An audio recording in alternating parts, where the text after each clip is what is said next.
శ్రీనివాసు, నేను జూట్ మిల్లులో పనిచేసేవాడు.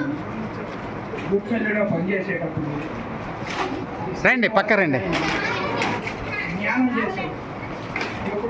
ఇటు రండి అమ్మా, రా వదిన ఇటుకొచ్చి పావుగంట అరగంట టైం ఉండేది. చెప్పండి, మైక్ దగ్గర పెట్టుకొని చెప్పండి. వదిన మీరు ఇటు రండి.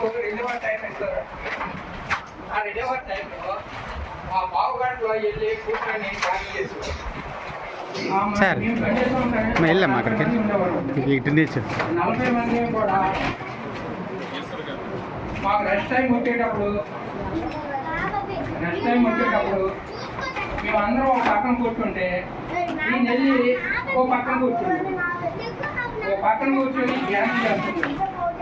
మేమందరం కూడా ఏమనేవారు అంటే స్వామి అనేవారు. ఇక్కడ ధ్యానం చేసుకొని ఉండేవారు. ఒకరోజు ఏమైంది, క్యాంటీన్లో మేము కూర్చున్నాం. అంటే పైన కూర్చుంటే టైం అయిపోతుంది.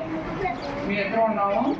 ఈయన పిలుస్తున్నాను, శ్రీనివాసు పిలుస్తుంటే ఈయన జ్ఞానంలో ఉండిపోయి నేను పిలిచింది ఆయన వెంబడకపోతే సరేలే ఆయన వస్తాడు అనేసి నేను డిపార్ట్మెంట్ వచ్చింది. టైం అయ్యే టయానికి మళ్ళీ మామూలుగా వచ్చాడమ్మా. మరి ఆ జ్ఞానంలో ఉండే మహిమ లేకపోతే ఏమో నాకు తెలియదు, కానీ అలా చేశారమ్మా. ఈ మాట ఇందాక చెప్పదారని గురువు గారిని అడిగారు. అదే ఈయన మా డిపార్ట్మెంట్కి మేస్త్రి గారు. అయితే నాకు వీలు కుదిరినప్పుడల్లా ప్రతి ఒక్కరికి చెప్పుకుంటూ వచ్చాను. అది చేస్తారా చేయరా అన్నది నాకు తెలియదు. నాకు అవకాశం ఉన్నప్పుడల్లా ప్రతి ఒక్కరికి చెప్పాను. మా చేసేవాళ్ళు చేస్తున్నాను.